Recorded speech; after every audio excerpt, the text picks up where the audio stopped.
Rutherford ने अपने experiment में गोल्ड फॉयल क्यों यूज किया था? हेवी एटॉमिक मास वाले एटम क्यों चाहते थे? थिनेस्ट सीट क्यों चाहते थे? रदरफोर्ड ने अपने एक्सपेरिमेंट में गोल्ड फॉयल क्यों यूज किया था? तो वो दो कारण थे गोल्ड फॉयल यूज करने के। पहला कारण था कि एटॉमिक मास उनको बड़ा चाहिए था, ठीक है। तो गोल्ड का जो एटॉमिक मास होता है वो 197.9 यूनिफाइड होता है। क्वेश्चन अराइज होता है कि बड़ा मास ही चाहिए था तो दूसरे एटम को भी ले सकते थे, ठीक है, क्योंकि 179 से भी जो 197 से भी ज्यादा यूनिफाइड वाले मास के एलिमेंट प्रेजेंट हैं। तो उनको दूसरी चीज ये भी चाहिए थी कि वो जो है ना थिन लेयर्ड चाह रहे थे। जो रदरफोर्ड है वो अपने एक्सपेरिमेंट के अंदर एक ऐसा फॉयल को चाह रहे थे कि जो थिनेस्ट हो, जिसका लेयर जो है थिनेस्ट बनाया जा सके।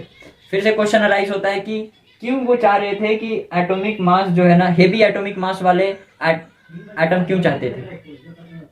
तो इसका रीजन ये है कि वो ये नहीं चाहते थे कि इतना ज्यादा बम्बार्डमेंट की वजह से अगर अल्फा पार्टिकल को आप मार रहे हो तो उसकी वजह से जो अंदर के सब एटॉमिक पार्टिकल नेचुरली एग्जिस्टेड हैं वो डिस्प्लेस हो पाए अपनी जगह से। जैसे मान लो ये एटम है और उस एटम के अंदर जो है ये एटम है, उस एटम के अंदर अगर मान लो यहाँ पे प्रोटॉन है, उसका एग्जिस्टेड है, तो अगर मैं अल्फा पार्टिकल से मार रहा हूँ यहाँ से, तो अगर एक ऐसे पार्टिकल से मारूं ताकि ये जो है ना डिस्प्लेस हो जाए, ये डिस्प्लेस हो जाए, तो मैं एटॉमिक मॉडल के अंदर यही बताना चाहता हूँ ना कि प्रोटॉन और इलेक्ट्रॉन और डिफरेंट टाइप के सब एटॉमिक पार्टिकल्स कहाँ कहाँ एग्जिस्टेड हैं। तो अगर मैं जो है एक ऐसा गोल्ड ले लूँ, एक ऐसा फॉयल ले लूँ जो कि अल्फा पार्टिकल के मारने की वजह से ये डिस्प्लेस हो जाए, तो डिस्प्लेस होकर के यहाँ पे आ जाएगा, तो हम सोचेंगे कि यहाँ पे अल्फा वो जो प्रोटॉन है वो, ठीक है। तो हम यही नहीं चाहते, हम ये चाहते हैं कि नेचुरली अकरिंग जो एटम है उसके अंदर कहाँ एग्जिस्ट करता है प्रोटॉन या फिर दूसरे जो सब एटॉमिक पार्टिकल्स हैं वो कहाँ एग्जिस्ट करते हैं। तो क्योंकि ये डिस्प्लेस ना हो जाए इतने सारे बम्बार्डमेंट की वजह से, इस वजह से उन्होंने एक हेवी एटॉमिक मास वाला गोल्ड फॉयल लिया ताकि ये डिस्प्लेस ना हो पाए। इसकी स्टेटमेंट ये है कि because it can be assume that it remain stationery through out the scattering process. मतलब जो भी बम्बार्डमेंट वाली प्रोसेस है, अल्फा पार्टिकल से मारने वाली जो प्रोसेस है, वो सारा process through out the process जो एटम के अंदर प्रेजेंट जो सब एटॉमिक पार्टिकल्स हैं उनके पोजीशन को डिस्प्लेस ना कर पाए। जैसे यहाँ पे एक एग्जांपल से समझा रहा हूं, जो गोल्ड होता है उसके एक एटम का जो मास होता है वो 197.9 यू होता है, और जो अल्फा पार्टिकल है उसका एटॉमिक मास जो होता है वो 4 यूनिफाइड होता है। तो लगभग इसका 50 टाइम्स लार्जर है ये। अब बताओ ये अल्फा पार्टिकल जब अपने से 50 टाइम्स बड़े एटॉमिक अपने से 50 टाइम्स लार्जर साइज वाले एटम से अगर टकराएगा तो क्या उसके अंदर के जो सब एटॉमिक पार्टिकल्स होंगे उसको डिस्प्लेस कर पाएगा? तो नहीं डिस्प्लेस कर पाएगा, क्योंकि ये इसके सामने नेग्लिजिबल है।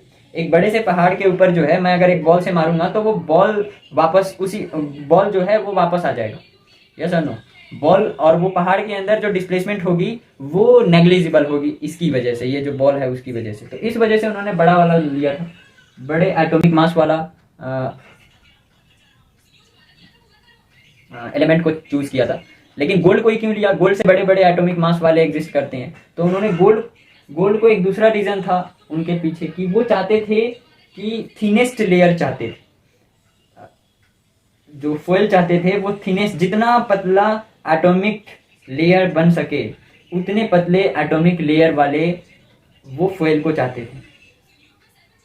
तो गोल्ड जो होता है वो मैलिएबल होता है, उसको आप हैमरिंग करके जो है ना बहुत छोटे लगभग 1000 एटॉमिक लेयर जितना, एक एटम, दो एटम, तीन एटम, चार एटम, ऐसे करके आप 1000 एटॉमिक लेयर जितना आप बना सकते हो, उतना पतला आप बना सकते हो, ठीक है। जिसकी विड्थ जो है 100 नैनोमीटर होती है।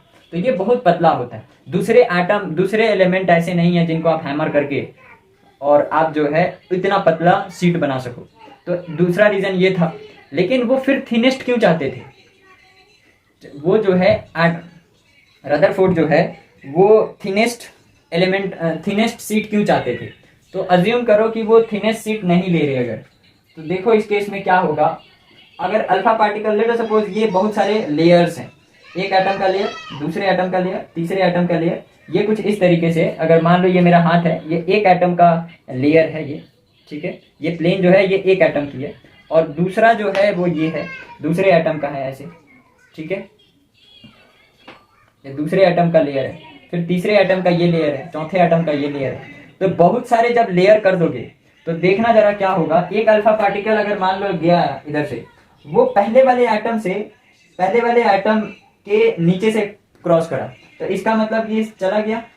अब दूसरे वाले लेयर के एटम से भी नहीं, सेंटर से नहीं पास हो पाया, तीसरे वाले से भी नहीं हो पाया, लेकिन चौथे वाले से क्या हुआ, चौथे वाले से स्ट्राइक करके वो वापस आ गया, चौथे पांचवें छठे वाले से स्ट्राइक करके वो अल्फा पार्टिकल वापस आ गया। फिर दूसरे वाला अल्फा पार्टिकल जो उससे थोड़ा सा नीचे जो है अगर बम्बार्ड किया गया, तो वो पहले वाले से नहीं टकराया, लेकिन दूसरे वाले से टकरा गया और वापस आ गया। फिर तीसरे वाले को ऐसे ही मारा, तो ये इन सब से नहीं टकराया एटम, इन सब लेयर वाले, ये सब एटॉमिक लेयर से नहीं टकराया, लास्ट वाले से टकरा के चला है।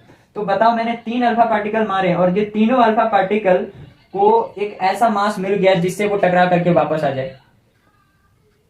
तो जब उनसे टकरा करके वापस आ गया तो हम क्या सोचेंगे, इसे ऑब्जर्वेशन क्या निकलेगा कि हर जगह पे क्या है, एटॉमिक जो मास है, जो हेवी मास है, वो हर जगह पे इक्वली डिस्ट्रीब्यूटेड है। लेकिन वो तो एटॉमिक मॉडल देना चाह रहे हैं ना, ठीक है। तो एक एटम की ऑब्जर्वेशन देखनी है कि एक एटम वाले लेयर की कितनी है, नहीं तो ये जैसे मान लो ये यहाँ पे गया एक अल्फा पार्टिकल, और अल्फा पार्टिकल यहां से इस वाले से टकराया, यहां से ये थोड़ा सा डेविएट हुआ ऐसे, और फिर इससे आकर के टकरा गया, ये आया और यहाँ पे इससे आकर के टकरा गया और फिर वो सीधा चला गया, ठीक है, यहाँ टकराया और ये इससे सीधा चला गया। तो यहाँ पे 2 स्कैटरिंग हो गई, 2 एटम के साथ, पहले वाले लेयर के साथ एक बार, पहले वाले लेयर वाले एटम के साथ एक बार डेविएशन हुआ, और दूसरी बार दूसरे वाले लेयर के एटम के साथ डेविएशन हुआ। तो इसकी वजह से क्या हुआ, उसने जितना मोड़ा था उसको फिर से करेक्ट कर दिया दूसरे वाले ने, दूसरे वाले लेयर के एटम प्रोटॉन ने, पॉजिटिव चार्ज ने, तो वो सीधा चला गया। तो अगर वो सीधा, हालांकि वो डेविएट हुआ था पहले वाले एटम उसके साथ, पहले वाले एटम के न्यूक्लियस के साथ, यानी कि पॉजिटिव चार्ज के साथ, लेकिन वो सीधा चला गया, तो ऑब्जर्वेशन के अंदर उनकी रहेगी कि वो सीधा पास हो गया है। तो सीधा पास हो गया, इसका मतलब बहुत सारा स्पेस खाली है, ठीक है। तो असल में वो थिन लेयर इसलिए चाहते थे क्योंकि वो चाहते थे कि केवल और केवल जो डेविएशन है वो एक बार हो, वो 10 बार नहीं हो, क्योंकि वो एटम का मॉडल देना चाहते थे। तो एक एटम को स्टडी करना चाहते थे वो, कि एक एटम, अब एक एटम को स्टडी करना तो मुश्किल काम है, ठीक है। तो उनको मजबूरी में जो है ऐसे लेयर के साथ वो करना पड़ रहा था कि जिसको जो है ना थिनेस्ट, जिसका जो है ना थिनेस्ट लेयर बनाया जा सके, ताकि कम से कम एटम के साथ उनका डेविएशन हो, ठीक है, ताकि मैं एक एटम के अंदर जो सब एटॉमिक पार्टिकल्स हैं उसका ओरिएंटेशन निकाल सकूं, ठीक है। तो इस वजह से उन्होंने ये लिया था, ये स्टेटमेंट है, because it can be assume that the alpha particle will suffer not more than 1 scattering during their passage through it. मतलब जब अल्फा पार्टिकल को मारा जा रहा है, बम्बार्ड किया जा रहा है, तो ये अज्यूम किया जा रहा है कि आप एक के साथ डेविएट होगे, उसके अलावा और किसी के साथ आप टकरा करके डेविएट नहीं होगे। तो स्कैटरिंग एक ही बार वो चाह रहे थे कि एक ही बार हो स्कैटरिंग, ताकि मेरा रिजल्ट अच्छा है। It may be different to the, ये जो है ना, इसकी वजह से क्या होगा कि डिफिकल्ट हो जाता है टास्क एटॉमिक सब एटॉमिक पार्टिकल की ओरिएंटेशन बताना, ठीक है। तो ये समझ में आ गया कि बड़ा मास क्यों लिया था। दूसरा समझ में आ गया कि क्यों उन्होंने गोल्ड फॉइल क्यों लिया, ये 2 कारण की वजह से। बड़ा मास चाहिए था उनको, और दूसरा वो थिनेस्ट लेयर बनाना चाहते थे। बड़ा मास लेने का मतलब इसलिए था कि वो टकरा करके वो अपने जगह को चेंज ना कर पाए, ठीक है, वो उनको मारने से उसकी पोजीशंस जो है ना चेंज ना हो, इस वजह से उन्होंने बड़ा मास लिया था। और वो थिन क्यों लिया था, वो गोल्ड, दूसरा कारण क्या था गोल्ड लेने का, क्योंकि वो थिन चाहते थे। और गोल्ड जो है मैलिएबल बहुत ज्यादा होता है, यही एक मेटल है जिसको जो है ना आप हैमर करके सबसे पतला बना सकते हो। तो इस वजह से लिया था। लेकिन वो थिन क्यों चाहते थे, तो थिन इस वजह से चाहते थे ताकि जो है एक ही बार स्कैटरिंग हो उनके एक अल्फा पार्टिकल का, 10 बार स्कैटरिंग नहीं हो अपने एक पैसेज के अंदर। मतलब रास्ते से जा रहा है तो एक बार अगर डेविएट हो गया तो वो फिर दूसरा डेविएशन किसी दूसरे लेयर के एटम के साथ वो डेविएट नहीं करवाना चाहते थे, ताकि वो उनका रिजल्ट खराब हो जाए, ठीक है। तो ये चीजें अब उनका कंक्लूजन लास्ट में उन्होंने क्या निकाला, मैं पहले जो है ना उन्होंने बोला, तो पहले बता दिया कि मोस्ट ऑफ द स्पेस, मतलब जो उनका मॉडल था वो मॉडल लास्ट में उन्होंने दिया कि most of space are empty, space are empty, बहुत सारा स्पेस जो है ना खाली था। दूसरा दिया कि इलेक्ट्रॉन्स जो है वो रिवॉल्व करते हैं around the nucleus, revolve around nucleus.